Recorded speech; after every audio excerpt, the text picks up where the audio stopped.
Ain't no way around this. Ain't no way around it. Hello everyone, my name is Charles McClain, and I will be doing my video on the other side of the tracks.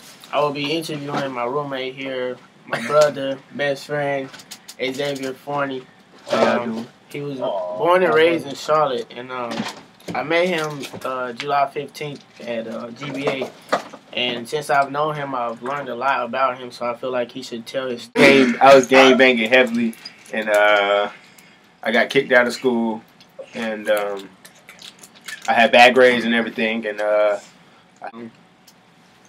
what did you learn from your mistakes?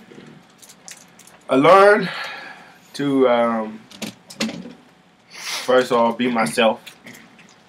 If there's a problem going on, tell somebody.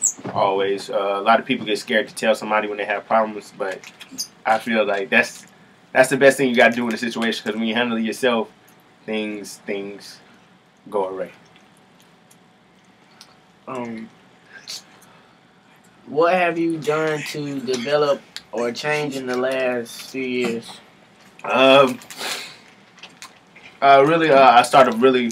I mean, I always been in the church and stuff, but I really decided to follow God, and read scriptures and stuff, and actually teach others about the Word of God, and that helped me to better myself, and I became a better person. Just, you know, be who I really was instead of that other person I used to be.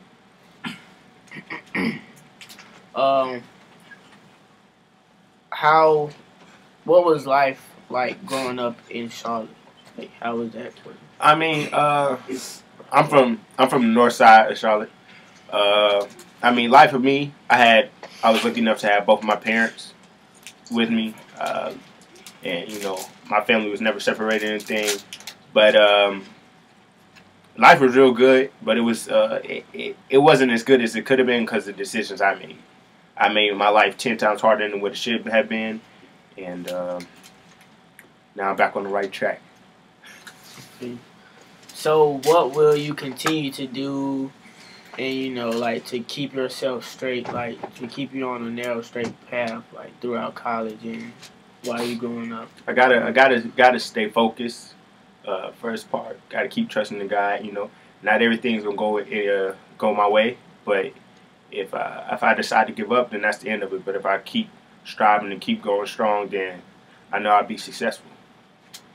People in gangs now are like just young boys or young African American males. Like, what would you tell them to, like, you know?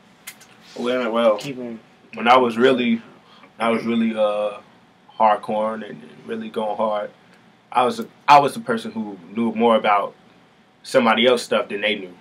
You know, I go around, check somebody. I ask one of my close friends all the time, "You want to get down?" He always say no, but You show me. But that guy right there, I ask him all the time in class, and like it got so bad in school that at one point we had a 4x4, and for a whole week only went to 5 classes out of 20. I didn't care. About school.